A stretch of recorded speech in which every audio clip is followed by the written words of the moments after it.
Queridos amados, a paz de nosso Senhor e Salvador Jesus Cristo, com muita alegria que nós damos continuidade, finalidade ao nosso primeiro trimestre de 2024. Hoje vamos encerrar com a 13ª lição, o corpo de Cristo, esse primeiro trimestre que nós estudamos, abençoador, origem, natureza e vocação da igreja no mundo. A nossa última aula, o poder de Deus na missão da igreja. Ela vai tratar sobre a matéria da teologia chamada pneumatologia, o Espírito Santo de Deus na obra missionária. O poder de Deus na missão da igreja. O Espírito Santo não é um poder, ele tem poder. O Espírito Santo não é uma força, ele tem força. O Espírito Santo não é um abstrato, ele é real. O Espírito Santo é Deus, é a pessoa que está conosco. Quando Jesus subiu, ele disse: enviarei outro Consolador, para que fique convosco para sempre.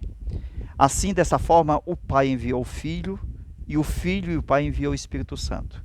E hoje nós temos a pessoa do Pai, a pessoa do Filho e a pessoa do Espírito Santo na missão da igreja. Então, textual: mas recebereis a virtude do Espírito Santo que há de vir sobre vós, mas recebereis o poder do Espírito Santo. Não recebereis somente poder, ou uma tipologia do Espírito Santo é poder, tirando a sua personalidade. O Espírito Santo é um ser pessoal poderosíssimo. Ele penetra as profundezas de Deus. De acordo com o livro de Jó, ele é o Espírito do Todo-Poderoso. E operando Deus, quem impedirá? Veja que quando o poder do Espírito Santo vem sobre os salvos tornam-se testemunha de Jesus em todo o mundo. Atos 1:8. Verdade prática: o Espírito Santo ele trabalha com uma força motriz que movimenta a igreja. Sem o poder do Espírito Santo, a igreja é incapaz de cumprir a sua missão. Toda a obra do Espírito Santo na Bíblia, veja, toda a obra do Espírito Santo na Bíblia, quando ela é registrada, é de particularidade do Espírito Santo. Quando a gente lê Atos dos Apóstolos, nós estamos lendo Atos do Espírito Santo. Porque em todo o capítulo de Atos, o Espírito Santo está presente fazendo a obra missionária, já que se trata de um livro missionário. Atos capítulo 13, versículo 1 ao 4. Na igreja que estava em Antioquia havia alguns profetas, doutores, a saber, Barnabé, Simeão, chamado Níger, nós temos aqui chegando até Saulo. E servindo eles ao Senhor, jejuando, disse o Espírito Santo. O Espírito Santo falou de forma audível, ele é a pessoa. O Espírito Santo está na igreja, com a igreja, anda com o homem salvo e está no homem salvo, de forma maravilhosa, porque ele convence o homem do pecado, da justiça e do juízo. É o Espírito Consolador.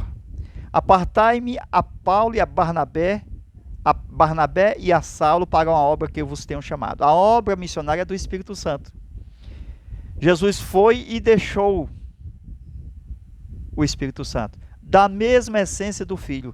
O Espírito Santo é Senhor, é Deus, da mesma essência do Filho. Assim como o Pai enviou o Filho, da mesma essência do Pai. Então, nesta particularidade, nós temos 3 pessoas divinas. Paulo chama de divindade. Então, a trindade de pessoas, Pai, Filho e Espírito Santo, é a divindade. Então, jejuando e orando e pondo sobre eles as mãos, o despediram. E assim eles, enviados pelo Espírito Santo, desceram a Seleucia e dali navegaram para Chipre. O Espírito Santo envia, comissiona, a obra é do Espírito Santo. O Espírito Santo é um ser que tem sentimento, intelecto e vontade. Ele é um ser pessoal que conhece a si mesmo e conhece até as profundezas de Deus, ele sendo o próprio Deus. Introdução fala sobre o poder do Espírito Santo e fala sobre a contemporaneidade dos seus dons na igreja. Nós vamos estudar com base nos tópicos a seguir. Primeiro tópico, a doutrina do Espírito Santo segundo o Evangelho de Lucas. Veja o tópico 2, o Espírito Santo capacitando as testemunhas e finalizando o Espírito Santo como fonte geradora de missões. No tópico de número 1, veja aí o Espírito Santo no livro de Lucas. Nós vamos estudar essa parte de forma singular na nossa aula extra. A aula de reforço de forma particular no nosso WhatsApp. 85DDD 991 28 12 60. Agora, observa que o Espírito Santo estava em Jesus, estava em Zacarias. No início da conversa, o anjo chegou. Zacarias, por sinal, utilizando sinais, porque o anjo viu a incredulidade e o feriu na sua parte da fala. Ele ficou mudo. E ele só usava sinais, de forma que depois a gente percebe o Espírito Santo gerando Jesus. Entende? O Espírito Santo gerando Jesus no ventre de Maria. O homem, ele gerou, o Espírito Santo gerou o homem Jesus no ventre de Maria. Dessa forma, o Espírito Santo estava também em João, quando Maria visitou Isabel, e a gente observa que Maria, cheia do Espírito Santo, cheia de Jesus, Isabel, agora ouvindo a saudação de Maria, de repente também se toma cheio do Espírito Santo. E aqui nós observamos que o primeiro filho de Isabel, João Batista, também foi cheio do Espírito Santo no ventre. E ali nós temos o primeiro batista pentecostal, o batista João Batista. Agora observe o enchimento do Espírito Santo como experiência necessária. Veja que Jesus começou o seu ministério depois de João Batista. A igreja só começou o seu ministério depois de Jesus. Ninguém atropela o outro, porque a obra é uma só. Nenhuma competição a ganhadores de alma. O primeiro missionário a ser enviado ao mundo foi o Espírito Santo, antes do Verbo. Porque no João 1:1 diz que ele é o Verbo, o Senhor Jesus é o Verbo. Mas Gênesis 1:1 diz que o Espírito Santo estava já na terra, ainda sem forma e vazia, onde havia muita escuridão, não havia luz. Antes do aparecimento da luz, o Espírito Santo já estava fazendo a sua obra na terra. Muita coisa infrutífera, porque ainda não havia o haja luz. Então o Espírito Santo estava esperando, como João Batista, preparando o caminho do Senhor. Glória a Deus. O enchimento do Espírito Santo, uma experiência necessária. Mas Atos 1:8 diz o seguinte: recebereis a virtude do Espírito Santo que há de vir sobre vós. O Espírito Santo foi dado à igreja com a finalidade da pessoa ser cheia do Espírito Santo para ter de forma plena aquilo que Deus revelar, o conhecimento da verdade. Então o Espírito Santo conduz à verdade. É isso que ele veio fazer. Veja o primeiro papel do Espírito Santo: convencer o mundo. O segundo papel: guiar a igreja em toda a verdade. E o terceiro: glorificar Jesus. Jesus disse: quando ele vier, há de mim glorificar. Então a gente observa que é o Espírito Santo que capacita o crente a fazer a obra no poder e na eloquência, como Paulo falou, que as suas palavras não são de persuasiva humana, mas demonstração de espírito e de poder. Então veja que o nosso ministério depende da ação do Espírito Santo. Então o enchimento do Espírito Santo como uma experiência concreta. Lucas apresenta o Espírito Santo como uma necessidade da vida da igreja. E a gente vai ver essa parte do enchimento que só veio a ser concretizado com a vinda e glorificação do Filho. João capítulo 7, versículo 1 em diante, fala que o Espírito, versículo 37, indo logo na raiz, que o Espírito Santo seria dado depois que o Filho fosse glorificado. Então observa-se que o Espírito Santo havia sido uma promessa. E agora, pela promessa do Filho ainda na terra, ele seria uma realidade na sua ressurreição e glorificação. A prova de que quando ele subiu ao alto, ele deu dons aos homens. E no dia de Pentecostes a gente observa a inauguração da igreja, quando o Espírito Santo desceu sobre os salvos, quase 120 homens, incluindo mulheres. Então veja o Espírito Santo sendo visto de forma audível também. Ele foi visto e ouvido, uma manifestação física de realidade. Aleluia. Isto pode ser visto também em Atos 11, 15 a 17. E a parte do falar em línguas é uma forma de que o Espírito Santo estava cumprindo a promessa de Jesus na boca de João Batista, quando ele diz: eis aí o Cordeiro de Deus, ele vos batizará com o Espírito Santo e com fogo. A doutrina pentecostal clássica aqui fala sobre falar em línguas, evidência inicial, todos, e vamos ver o batismo com o Espírito Santo em Atos dos Apóstolos. Quando a gente lê Atos dos Apóstolos, parece que a expressão, quando diz assim, que todos foram cheios do Espírito Santo. A expressão cheio do Espírito Santo em Atos é uma alusão, depois do Pentecoste, ao batismo com o Espírito Santo. É claro que isso não pode se tornar uma doutrina antes, mas a gente percebe que o Espírito Santo, depois que inaugura a igreja, ele está presente todos os dias, assim como Jesus e o Pai, até a consumação dos séculos. Glória a Deus. O batismo com o Espírito Santo, nós temos a fase inicial, que é as línguas como sinal, que a pessoa, quando crê em Cristo, ela já pode receber antes do batismo das águas, porque o Espírito Santo é dado por Jesus e não pelo pastor. O pastor pode ministrar o batismo nas águas, mas só Jesus pode ministrar o batismo com o Espírito Santo. Por isso que o batismo com o Espírito Santo, ele pode sim acontecer antes do batismo nas águas. Mas o batismo com o Espírito Santo não é a salvação.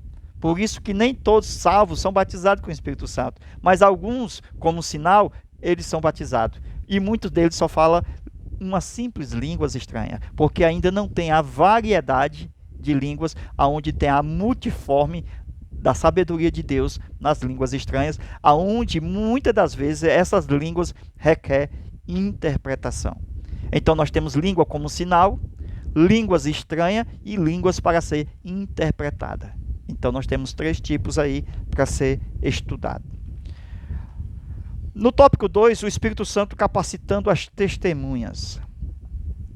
Aí temos pessoas simples sendo capacitadas. Deus não faz acepção de pessoas, ok? E nós vamos ver a nossa conclusão, o envio missionário através da chamada de Saulo e Barnabé. Paulo, Barnabé e Saulo, ok? Então, começando a nossa aula, nós vamos ver que o trabalho do Espírito Santo em nós é trazer dons e o fruto, ok? Trazer dons e o fruto. Então, o Espírito Santo na igreja, a igreja, ela é o castiçal, de acordo com Apocalipse. Você observa que a igreja é o castiçal de ouro, onde Jesus ele estava passeando nas 7 igrejas da Ásia. Então, observa-se, eu tenho um castiçal chamado de candeeiro, ok? Então, esse candeeiro aqui é a igreja. Anota aí, é a igreja. Esta igreja aqui, ela tem os dons e o fruto. Então, os dons são 9 e o fruto são 9. De uma forma simplificada. Em relação aos dons, porque são muitos dons. Então, aqui nós temos a parte central do castiçal. De um lado eu tenho uma haste, 2 hastes e 3 hastes. Do outro lado eu tenho uma haste, 2 hastes e 3 hastes. Desse lado eu tenho 1, 2 e 3. 1, 2 e 3. 1, 2 e 3. Então eu tenho 9. 3, 3 e 3. Do outro lado, da mesma forma, eu tenho 9. Ok? Então eu tenho 9 de um lado e 9 do outro. Então eu tenho dons de um lado e o fruto do outro. Então nós vamos conhecer isso aqui, porque isso aqui estava dentro do tabernáculo de Moisés, no lugar santo. E é uma tipologia do Espírito Santo, e hoje da igreja. E muitos falam do castiçal ainda, né, como símbolo, e que não pode haver dentro da igreja. Lá no céu temos a simbologia dos castiçais, 7 castiçais de ouro. E na terra nós temos uma realidade que são as igrejas. Então, a simbologia da igreja e do Espírito Santo é o castiçal. Então, esse castiçal aqui nós temos 7 lâmpadas. Veja. Ok? 7 lâmpadas. 1, 2, 3, 4, 5, 6, 7. Então, cada uma delas com fogo. E representando cada uma a manifestação cétupla do Espírito Santo. Eu tenho as 7 manifestações do Espírito Santo. Ok? Então veja, eu tenho as 7 manifestações do Espírito Santo em um único castiçal. Então, Jesus, ele foi cheio da plenitude do Espírito. Ele foi cheio da plenitude do Espírito. Então, isso aqui estava na vida de Jesus. Então, olhando essa parte aqui, o trabalho do Espírito Santo é nos trazer os dons e o fruto. E nós devemos conhecer os frutos e os dons. Então, vamos lá. Veja só os dons. A fé que o Espírito Santo traz, a palavra de sabedoria. Veja, a diversidade e gêneros de língua, palavra de conhecimento, dons de curar, interpretação de língua, dons de discernimento de espírito, operação de maravilha e a profecia. Por outro lado, nós temos o fruto. O fruto mais importante, Paulo diz que o excelente é o amor. Aí temos o gozo, a paz, a longanimidade, benignidade, bondade, fé, mansidão, domínio próprio. Então, cada um deles estão aqui, ok? Então, você pode colocar em cada parte dessa aqui um dom e cada uma parte dessa aqui um fruto. Aí nós temos 9 dons e 9 frutos. Quando a Bíblia menciona os 7 Espíritos de Deus, o número 7 fala sobre a plenitude do Espírito Santo. Veja Efésios capítulo 4, versículo 4, onde fala que há um só Espírito. A Bíblia fala em Apocalipse, veja lá, capítulo 1, versículo 4, que o Espírito Santo foi enviado à terra. Os 7 Espíritos de Deus. Olha, os 7. E no candeeiro não são 7 artes. Então eu tenho 7 Espíritos de Deus, mas esses 7 Espíritos de Deus não são 7 como número, mas são 7 em plenitude, porque o número 7 se refere à plenitude. Conforme Efésios 4:4 diz que há um só Espírito, então eu tenho um só Espírito com uma manifestação cétupla. Então veja que no livro do profeta Isaías, capítulo 11, versículo 2, revela essa plenitude. Veja, o primeiro Espírito, não são 7? Então anote aí, Espírito de temor. Nós estamos ainda aqui mostrando o castiçal de ouro. Então, o primeiro aqui, ó, Espírito de temor. Então, vamos colocar aqui no centro o Espírito de temor. A gente vai já explicar essa parte.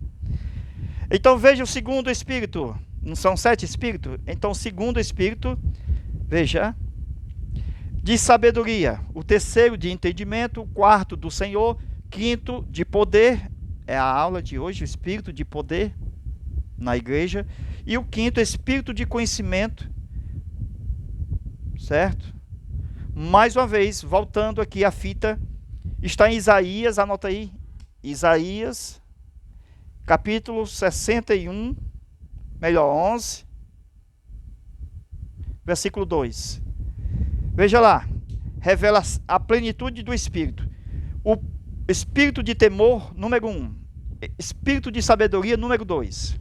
De entendimento, 3. Do Senhor, 4. Espírito de poder, 5. Espírito de conhecimento, 6. Espírito de conselho, 7. 1, 2, 3, 4, 5, 6, 7. Ok? Então, o Espírito é o primeiro missionário a ser enviado, mostrando a capacidade dele de encher toda a terra. Então, veja, a principal missão do Espírito Santo, lá no Gênesis, é mover-se. Porque a palavra mover se refere a soprar. E ele, como um vento, ele estava sobre a superfície das águas, dos abismos dos mares. E veja que o seu mover foi sempre um pró investimento. Então o Espírito Santo se move para cumprir os propósitos do Pai. Realizar algo que venha a glorificar a Deus. Portanto, o seu mover foi desde o princípio. Então, o mover do Espírito Santo é um preparatório para uma grande criação. Gênesis 1 e 2. Veja, no princípio, o versículo 1. Criou Deus os céus e a terra. E a terra estava sem forma e vazia. O Espírito Santo de Deus se movia sobre a face das águas. Então ele se movia, isto é, soprava sobre a face das águas. Então o Espírito Santo se move. Então se ele se move, a palavra lá significa soprar. A palavra pneuma, a palavra ruach no original hebraico, significa Espírito Santo, mas veja a sua ação como o vento e como o ar e como o sopro, movimento. Então veja tudo isso a fim de investir nos projetos do Pai e do Filho. Então o Espírito Santo, ele veio glorificar o Pai e o Filho. O texto de Gênesis diz o seguinte: e havia trevas, ele pode mover-se em qualquer espécie de trevas. Ele não se suja. Ele convence. Ele estava em Caim para convencê-lo do maligno. Não foi assim que o Espírito Santo conversou com Caim? Se tu procederes bem, ele deu uma oportunidade a Caim. Então Caim não estava predestinado, porque o Espírito Santo deu-lhe uma oportunidade. Então, sem haver vestígio de qualquer tipo de luz, o Espírito Santo trabalha. Ele gosta de trabalhar aonde ninguém gosta de trabalhar. Então, veja, ele dissipando as trevas, ele preparando o caminho da luz, ele veio preparar o caminho da chegada da luz. Então depois, com a chegada do Espírito Santo, veja que ecoou a voz do Pai, dizendo e realizando: haja luz, para a grande construção do mundo, através do haja luz. Então os mares estéreos passaram a ser estéreo, ter os seus grandes peixes e também os peixes mais exóticos que existem. Então veja que nos mares passou a sentir o pulsar da vida. Então o Espírito Santo sempre terá um propósito definido em todas as coisas. Ele se move nas densas trevas do abismo, no mar. Então ele traz vida aonde não há vida. Ele traz a esterilidade aonde não há. Naquelas grandes águas estéreis onde o Espírito Santo de Deus pairava. Versículo 2, Gênesis 1. Então, o cosmos improdutivo, o Espírito Santo transformará de uma forma produtiva. Não haja luz, com a chegada da luz. Assim também o poderoso Espírito de Deus, transformará também a nossa vida em um verdadeiro jardim bem regado. No livro de Jó, capítulo 33, versículo de número 4, veja lá. Ele é o Espírito do Todo-Poderoso. Também trabalhou junto ao Pai no trono, onde operou poderosamente entre os querubins. E foi no meio das rodas, lá de Ezequiel, capítulo 1, veja lá, versículo 10 e diante. Dali das rodas ele saiu para o derramamento do seu ser na igreja. Então o Pai prometeu derramar o Espírito Santo da promessa. No Antigo Testamento ele atuava de forma limitada sobre líderes, reis, profetas. E o Espírito de Deus estava em nazireus, consagrados, isto apontando para que, veja, Deus trabalhasse nesses homens para que houvesse um ministério específico sobre eles. E o Espírito estava sobre ele, conforme diz o texto. O Espírito repousava sobre ele, conforme diz o texto nos nazireus. Então, sobre eles repousava o Espírito de Deus. O Espírito Santo vinha em porção especial, como esteve em Elias, que passou para Eliseu, porção dobrada do Espírito, que esteve em Moisés, que passou para 70, que esteve em plenitude em Jesus e que Jesus passou para 70. Então não era dado no Antigo Testamento da mesma forma depois da morte de Cristo. Interessante que depois da morte de Cristo, o Espírito Santo não foi dado, como era no Antigo Testamento, como uma espécie de conta-gota, de porção. O Espírito Santo foi derramado. Por isso que nós temos a expressão, e todos foram cheios, porque o Espírito Santo foi derramado. Não havia porção, não havia limitação, havia plenitude do Espírito. Enquanto no Antigo Testamento havia homens fontes, que quando tinha o Espírito Santo, poderia repartir do seu Espírito Santo, que estava sobre ele, de acordo com o Senhor ordenava, sob imposição de mãos, ele poderia transferir porções do Espírito a outra pessoa. Conforme nós temos menção de que Moisés transferiu do Espírito que estava sobre ele a 70 anciãos. Elias conheceu o Senhor e o Senhor lhe deu o seu Santo Espírito. Elias também vai conceder do seu Espírito, mediante a ordem do Senhor, a dupla porção a Eliseu. Como o Novo Testamento não há essa teologia da porção, mas a teologia do enchimento, então isso só era possível acontecer em Cristo. Porque no Antigo Testamento o Espírito Santo vinha sobre o profeta e não ficava.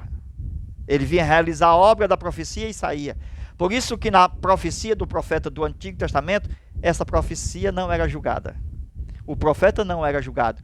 Porque 100% das profecias do Antigo Testamento era uma possessão do Espírito sobre o profeta. Então não havia necessidade de julgamento, porque era legítimo. Assim diz o Senhor, Deus estava falando. Mas no Novo Testamento nós temos o Espírito Santo cooperando com a igreja.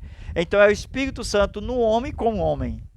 Por isso que as profecias, Paulo diz que devem ser julgadas. Porque o Espírito Santo não possui mais de forma como possuía no Antigo Testamento. Veja que o Espírito Santo ficava em reis e saía. Por exemplo, estava no rei Saul, saiu e foi para o rei Davi. Veja que estava em líderes, profetas, sacerdotes. Todos tiveram o privilégio de sentir a presença do Espírito Santo por algum tempo. Era algo distinto de hoje. O Espírito Santo vinha e voltava, como aquela pombinha que Noé soltou e ela foi e voltou. Mas chegou o momento de que Noé soltou e ela não voltou mais. Esta era a promessa que o Pai tinha em Jesus para a igreja, que o Espírito Santo seria dado para sempre, não voltaria mais. O Espírito Santo permaneceu em nós, igreja, e em nós atua com os dons e com o fruto. Os dons de poder, de revelação, de inspiração.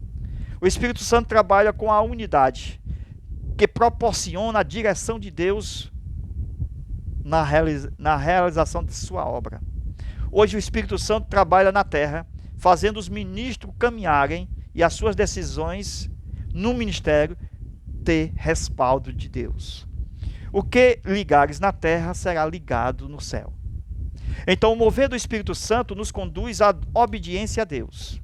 Na Bíblia nós temos o registro do Espírito Santo como mover durante e depois da criação.